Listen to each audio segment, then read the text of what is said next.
Bueno, buenos días, buenas tardes, no sé exactamente dónde, en qué tiempo estaremos ahora mismo, pero bueno, un poco lo importante sí que estoy segura y es de lo que vamos a hablar hoy, ¿no? Vamos a hablar un poco de lo que veis en la pantalla, de un concepto que creo que es interesante y que ayuda muchísimo a resumir lo que está pasando en el mundo en general, lo que está pasando desde la irrupción, desde la entrada de estas nuevas tecnologías que lo cambian todo no solo a nivel de lo más evidente, sino de que podemos hacer cosas que antes no hacíamos, sino también desde lo más micro hasta lo más macro, hasta la estructura social, hasta la evolución misma de la humanidad, ¿no? De alguna forma, cómo esas tecnologías están, en qué sentidos están yendo. Vamos a ver un poco eso, esa idea de sociedad aumentada, le vamos a llamar, y vamos a ver sobre todo en qué queda el aprendizaje o en qué afecta todo ello al aprendizaje, qué aspectos de nuestra forma de aprender, qué aspectos de la educación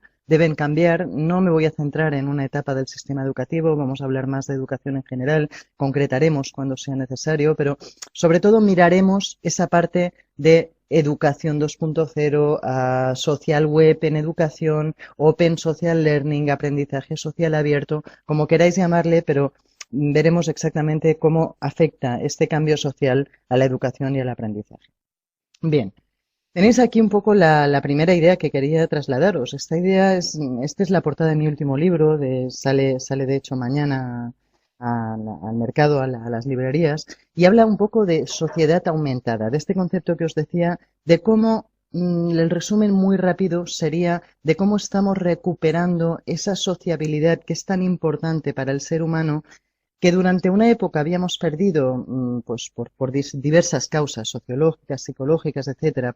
Una de las causas básicas es la de los medios tradicionales, ¿no? Aquellos medios, la televisión, la radio, los periódicos unidireccionales que nos decían las versiones de la verdad estandarizadas, nos trasladaban una sola visión de la realidad y nos apartaban de alguna forma de esas plazas de los pueblos, de esas ágoras que habían sido en algún momento los contextos ideales de la información, ¿no? ¿Cómo hemos cambiado en ese aspecto? ¿Cómo hemos cambiado? Estamos de alguna forma recuperando una interacción con la información que fue natural en otras épocas, que los medios de comunicación en cierta forma y otros agentes, la urbanización, las grandes ciudades, otros agentes también, que otros agentes nos aislaron, ¿cómo estamos recuperando ahora ese carácter social de la información, esa sociedad de la participación, esa sociedad aumentada, esa comunidad al cuadrado, digamos, yo hablo de redes sociables, de un poco de ese potencial de realización del excedente social acumulado del ser humano que estamos viviendo ahora con esta eclosión de esta nueva capa social que suponen las redes sociales y que se aplica sobre la comunidad, sobre el mercado local, sobre todas aquellas que en algunos momentos se perdieron y que en otros estamos pues o recuperando o potenciando. Por eso hablo de aumentada. Me gusta mucho cómo se aplica el concepto de sociedad aumentada a todo este contexto.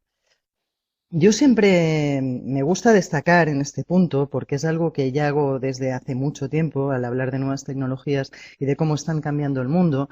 Al hablar con padres, sobre todo, yo siempre les recordaba, les decía, es que debemos olvidar ya un poco el concepto de TIC, o debemos, aquella idea de que los nativos digitales eran muy hábiles en TIC, era cierta, posiblemente sean muy hábiles en TIC, pero no lo son tanto, y por lo tanto el mismo Prensky, sabéis que renunció al concepto de nativos digitales, no lo son tanto en TAC y sobre todo en TEP.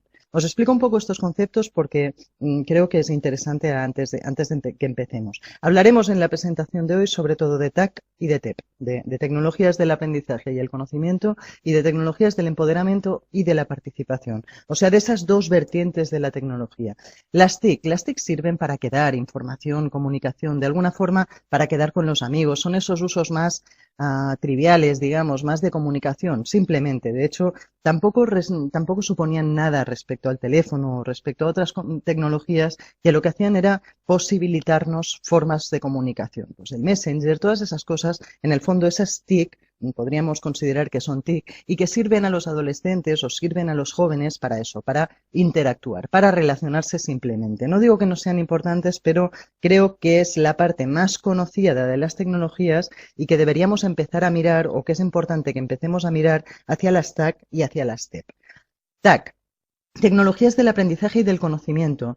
Para mí el concepto, ya os digo, yo lo decía siempre en charlas, decía, es que los jóvenes, si los dejamos evolucionar solos, si no introducimos las tecnologías en la escuela, van a ser muy hábiles en TIC, van a saber muy bien relacionarse, muy bien hacer cosas lúdicas con esas tecnologías, pero no tan hábiles en TAC, en tecnologías, en el aprovechamiento de esas tecnologías para el aprendizaje y el conocimiento.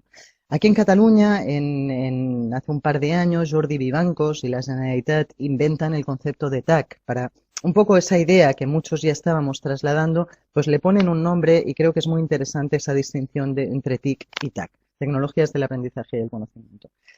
Vamos avanzando y creo que la flecha realmente es direccional. La flecha significa la evolución del ámbito tecnológico y digamos, de la confluencia de la tecnología y la sociedad. Vamos avanzando de TIC a TAC y creo que estamos entrando en un momento en el que debemos empezar a pensar, debemos empezar a conceptualizar y a trabajar, tanto como ciudadanos como desde los gobiernos, desde las organizaciones, desde la educación como formación de esos futuros ciudadanos en estas TEP, en las tecnologías, en toda la vertiente de las tecnologías que significa cambio, que significa participación, que significa empoderamiento del ser humano, que significa participación en la vida pública.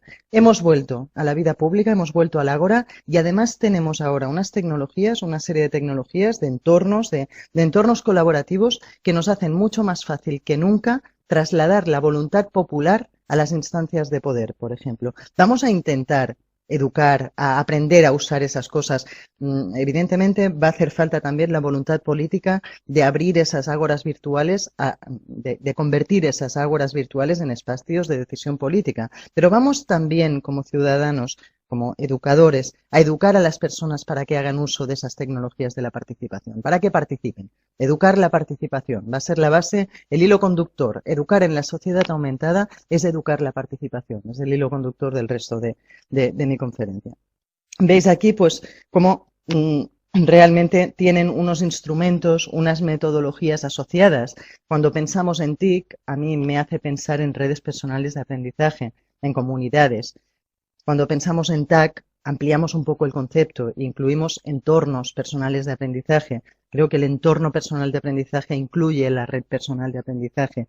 Y cuando hablamos de TEP, de tecnologías de la participación, estamos hablando de algo nuevo, de esos PLEs, de esos entornos personales de aprendizaje que ya empiezan a conceptualizarse, que ya empiezan a pensarse, que ya las marcas tanto de PLE que van surgiendo como las configuraciones personales de la gente o organizacionales ya empiezan a pensar en entornos que contemplen la posibilidad de participar, que incluyan blogs, que incluyan parte activa también, no solo recepción de información, sino interacción con la información y me parece interesante, no es interacción, es participación, no es la sociedad de la interacción, no es de las tecnologías de la interacción, son las tecnologías de la participación. Es una interacción que lleva al cambio, es una interacción que es escuchada y que es trabajada. No es solo la sociedad de la escucha, es la sociedad de la conversación, pero sobre todo de la participación, en la que las instancias, las empresas, las organizaciones, los gobiernos escuchan lo que quiere el ciudadano y cambian. Participación. Quiero ver cambios.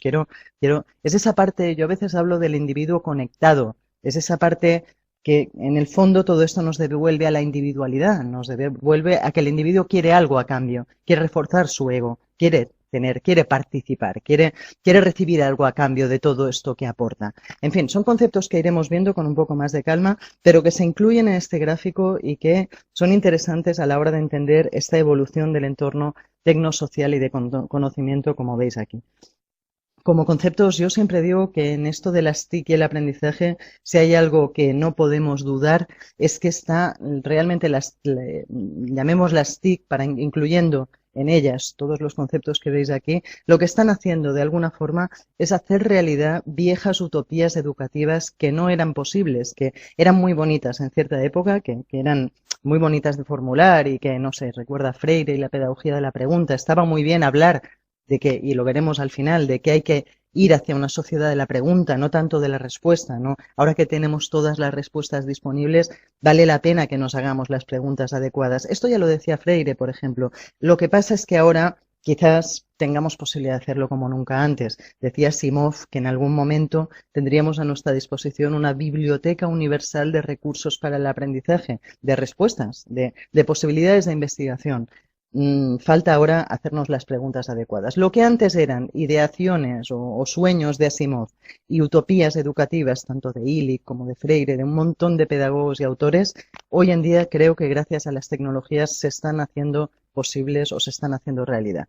Un poco es en este sentido, por ejemplo, yo creo que la zona de desarrollo próximo de un Vygotsky, siempre preocupado por el carácter social del aprendizaje, un Vygotsky cuyas ideas básicas, recordáis, que incluían el hecho de que el aprendizaje era situado, dependía de cada contexto, de que no aprende, evidentemente, no podemos fijarnos en los mismos objetivos para el aprendizaje de un niño de una tribu de los Urales y de un niño de nuestro contexto. Ese Vygotsky que miraba esa parte social del aprendizaje ve cómo las posibilidades se amplían enormemente.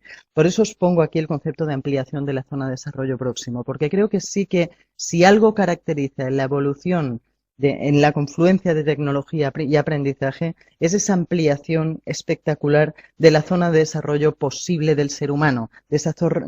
Sabéis que la zona de desarrollo próximo significaba que uno era lo que era capaz de aprender en cada momento, lo que el círculo social en el que estaba inmerso le posibilitaba en términos de aprendizaje en cada momento. Evidentemente, en el contexto de las tecnologías actuales, se amplía enormemente esa zona de desarrollo próximo. No sé si recordáis, pero experiencias como el 1x1, experiencias como la de Sugata Mitra y los ordenadores en las calles indias, son paradigmas de eso, de ampliación de la zona de desarrollo próximo espectacular gracias a estas nuevas tecnologías para la comunicación, para el aprendizaje y para el empoderamiento.